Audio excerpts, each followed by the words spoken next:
Alternative Dig Talk. Real issues, real talk. Hi Rogers, can I ask you something? Shoot. What does corruption mean? Well, summarily, corruption is abuse of public power for personal gain or for the benefit of a group to which one owes allegiance. For example, when a public office is abused by an official accepting or soliciting a bribe. By the way, private people can be corrupt too, like bribing police officers to escape fines. Okay. So exactly how does that concern me? Well, do you pay taxes? I guess, yeah. What does that have to do with this? Everything. Because those taxes you pay are supposed to facilitate services you use, like water, electricity, roads construction, medicines in hospitals, name it. Okay, that is much bigger than I thought. But it can be stopped, right? Well, yes, it can, although it may not be as easy as it sounds. And here is the reason why. Corruption roots are grounded in our country's social, political, economic, bureaucratic traditions and policies. So, what has kept it going this long? I mean, why don't we stop it?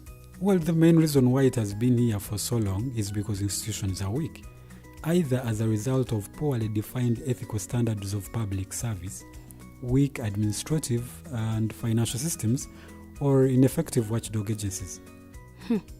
What can we do to stop it?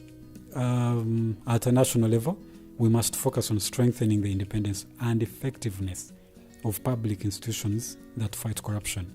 At a personal level, we must commit to never giving a bribe. I promise I'll never give a bribe. Well, that's a great decision you have made. Me and you now have to spread this message to all our friends. If we all do our part, corruption will be no more. This message is brought to you by Alternative Digital.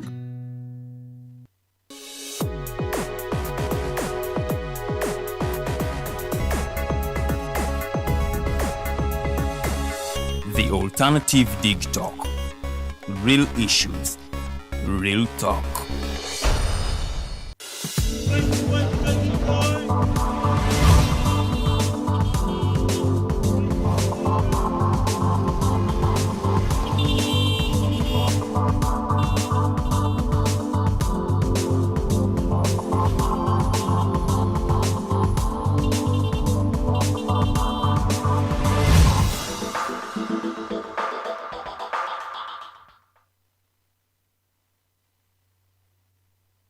Good morning, ladies and gentlemen, and welcome to this edition of the Mighty Drive Show. 4 minutes past the top of the hour of 8. This show starts every Monday to Fridays from 8 to 10 a.m.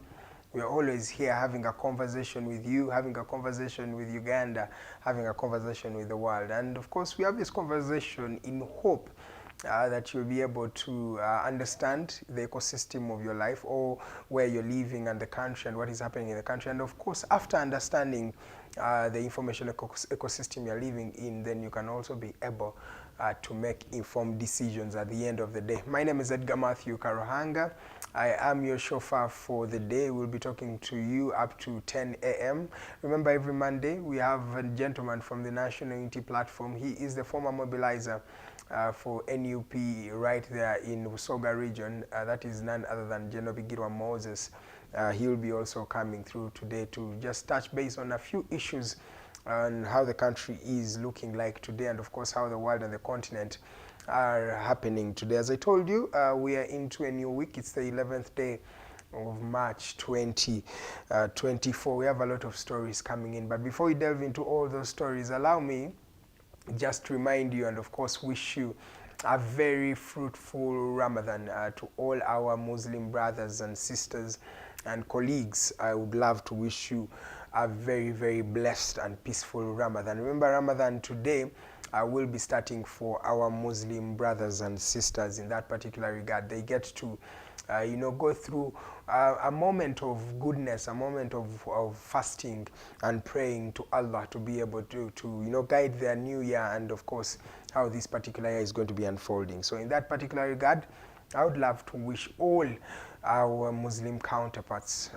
who are watching us from as far as the Middle East and of course everybody who's here and of course across the globe. I would love to wish you a very blissful, and blessed Ramadan period in that particular regard. Let's delve into other stories that have been making rounds in Uganda and, of course, the rest of the country. We're still into the week of we still have information that is coming from the last week entering this particular week, and of course that is the Parliament exhibition. I think the Parliament exhibition is going to be ending this particular week. I don't know the exact day, but this particular exhibition has been going on various social media platforms, especially the X platform right there. It was led by Agatha Haiti and of course Jimmy Spire Sentongo, with other few colleagues, Kakwenza Rukirabaseija, in that particular regard. These people were trying to highlight on the issues or the bribery or what you may call the filth that is happening in the August House. Now, according to this particular exhibition, a lot of revelations have made round and have been understood by many Ugandans, starting from the 1.7 billion that was self-appropriated by the Parliamentary Commission to the members that sit on this particular commission. So over 3 commissioners got 400 million shillings, and of course the Speaker and the Leader of Opposition were also able to get each a total of 500 million Uganda shillings. Now, these are not the only revelations we've got to understand. We've got to understand the different per diems that have been, taken by various parliamentarians, and of course some ambiguous sums that were taken by some members of Parliament, but also the Speaker herself of Parliament. So we got to realize that the Speaker gets over $5,000 every day per diem for the various trips she goes for, and we also got to realize the upkeep and allowances that are given to them, in fact mandated to them by the Constitution, but also sometimes looking like they are a bit exaggerated and bizarre for a country like Uganda that is having a lot of problems as we speak today. So through this particular parliamentary exhibition, we got to realize and learn a lot of things, and also we got to understand that the opposition members of Parliament are also not as loyal as many Ugandans thought them to be, because many of them have been marred in these particular controversies or these particular issues that have been raised in Parliament, the corruption scandals. We've got to realize that the members of Parliament from the opposition party have also been taking part in this particular corruption. So this means many Ugandans have come up to ridicule, to complain, to scorn at the Uganda's Parliament, and many have called for maybe what we call a military rule or a military takeover. But of course we are yet to hear from the people who have been talked about in this particular issue. We are yet to hear from the Speaker of Parliament, Anita Among. We are yet to hear from various people. The only person that we heard from was the Leader of Opposition, or former Leader of Opposition, that is Matthias Mpuga, who came out to accept and say it is true that he received the 500 million Uganda shillings. But the thing is, he continues to dispute the illegality that has been raised by the National Unity Platform and of course some of the people in this exhibition. He says, whereas many people may look at this as wrong, but him as Matthias Mpuga, this money is the money that was given to him or allocated to him legally, and of course not all the money has been received yet. But that is just a question of the legality and the morality. We're looking at the legality alone, or there is a moral aspect in this particular issue. Let's go on to other stories. Last week we had the Uganda National Examinations Board, the UNEB, the entity that is responsible for releasing the examinations that have been done by various Ugandans. Now, last week we had results for the Uganda Advanced Certificate of Education, USCE, or what we call the Senior 6 exams that were released, and of course many candidates will be able to enroll to university and other higher institutions of learning, because many of them were able to get the mandated 2 principal passes that you need to have before you can move on to the higher education or do a bachelor's or something like that. So many of these young people who have been doing these particular exams were able to celebrate various schools from the entire country. We are showing celebrations and ululations, and of course something unique is that rural schools are continuing to improve on some of the results that they are getting. When you look at the results that we have got, by various rural schools. Many of their students were able to get 2 principal passes, some even getting 3, all of the principal passes, and some getting as many points as 20. This shows that the level of education might be growing. The question is, do these students have the skills that are needed for them to be able to be fruitful in the job market? Can they be able to not only look for jobs but also create the jobs? Do we have a plan for them? Many of them do not even continue for higher education. Is this something we should look into? Do they need to go more practical than going to the theory? Because these days you also ask yourself, do we need all these universities that we are having today? Does a Ugandan need to really pass through the university in order for them to attain an education? Is it an education when it's only got from the university? There are some hands-on practical courses that I think many Ugandans should be able to embrace in that particular regard. Now let's cross over and go to Haiti. Haiti is a country that is located in the North American continent. Now Haiti is one country that has been having a lot of controversy for a while now. Haiti, as we speak today, gangs have taken over the state, or are soon taking over the state. What we're talking about, these gangs are young men or people or young people from Haiti who have taken it up to themselves to pick up guns or arms and try to, to oppose the ruling regime. Now, the ruling regime under Mr. Ariel Henry, who is now the Prime Minister for Haiti, has been disposed, as I think, because as we speak today, this gentleman, Mr. Henry Ariel, who is the Prime Minister for Haiti, has been stuck in Puerto Rico, where he had gone for a meeting, and of course, according to intelligence right there, this particular individual cannot or is not in position to come back to his original country, Haiti, because of the civil unrest, because of the increasing violence that is happening in that part of the world. As we speak today, remember, I think it was Juvenal Moise, the former president of Haiti, who was murdered in 2021. I gave you this particular, in 2022 I think, I gave you this particular story here. From that time when the State House was attacked and the president was murdered by gangs in Haiti, from that time up to today, insurrections have been growing, it has been a growing concern.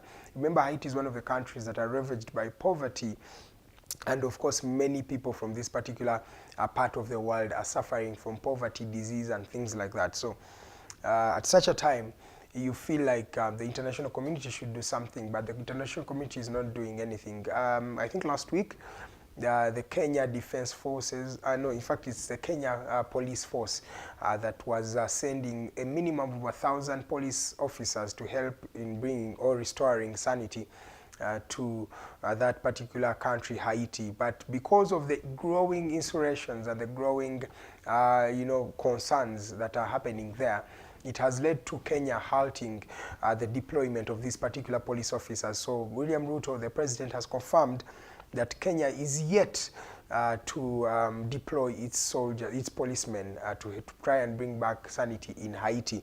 According to the president of Kenya, this is because of what he called the illegality of this. But many people who read politics in that particular country are saying or are claiming that because of the increasing tension that is happening in Haiti, the president of Kenya, Ruto, is not in position to be able to deploy some police officers there.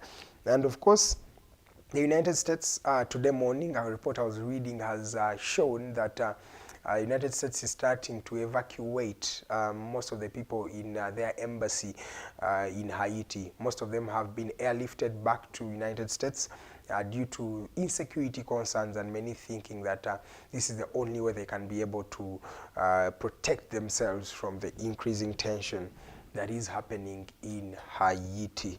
15 minutes past the top of the hour. You're still tuning into the Mighty Drive Show. My name is Edgar Mathew Karuhanga. This is the Mighty Global News Updates, where we try to give you some of the news insights that have been happening in Uganda and of course across the world. Now, as we continue, Last week we were celebrating Women's Day, and of course the President of Uganda was in Katakwi district to be able to commemorate that particular day.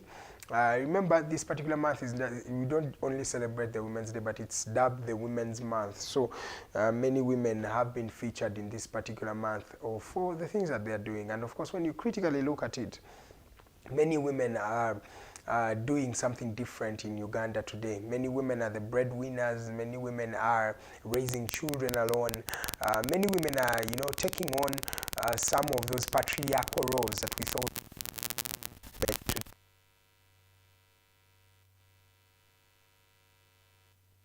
the women right there. President Museveni requested for mass education and active participation in the money economy, and that was the advice that he gave to the various females that were in Katakwi district to remember or commemorate the World Women's Day. President Museveni, I've told you, emphasized mass education, and of course this means that through literacy the young girl can be saved in that particular regard, but also active participation in the money economy. Remember, over 39% of Ugandans live outside the money economy. This means that these people do not have anything that brings resources to their pockets. So the president was very, very pertinent and very critical on this issue, and he says we need mass mobilization, of course, of people to participate in the money economy, but also mass education if we are to ensure that women rights are protected, and of course women are supported in that particular regard.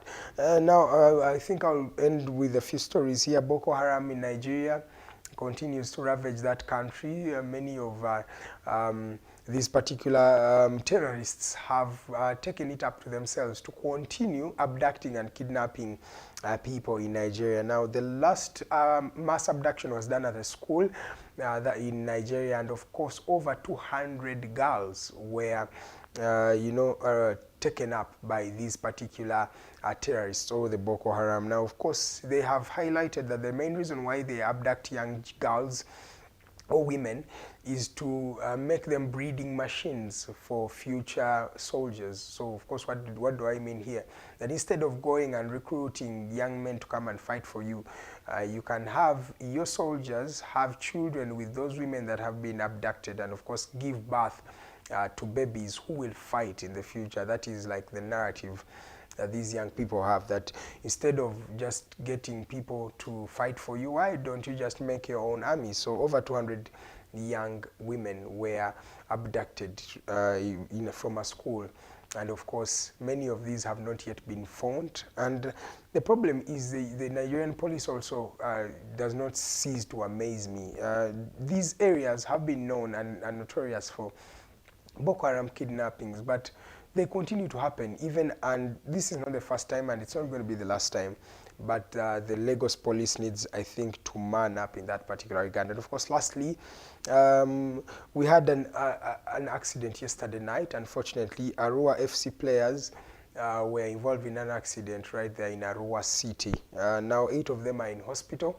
So in case you have a friend who is from Arua City, and of course he plays with Arua City FC, please call them to just ask if they are okay, if they are well, because yesterday night they were involved in an accident. Of course, their bus looked like a prison's bus. I'm yet to confirm if they were using the Uganda prison's bus for their transportation, because the bus really was identical to the colors of the Uganda prison service in that particular regard. I also end up finished this particular bulletin from the northern part of Uganda, where we had a NUP mobilizer and a chairperson for the National Unity Platform in is it Koboko district.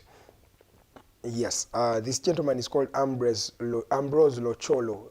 He was shot dead yesterday in an ambush for cattle rustlers. According to the people who were there, they confirmed that this gentleman was shot dead, and he was shot dead by security personnel, and this security personnel carried him and of course took him to the morgue right there. But they say they were carrying out an operation for cattle rustlers in that part of Uganda. But unfortunately, the chairperson for the National Unity Platform, the gentleman known as Ambrose Cholo was shot dead. And of course, the National Unity Platform continues to stand with that particular family in that particular regard. 20 minutes past the top of the hour. Let's go for a short commercial break. When we come back, I'll be joined by Mr. Bigirwa Moses from the National Unity Platform. We'll be talking about a lot of things. Please do stay with us. Let's go for a short commercial break.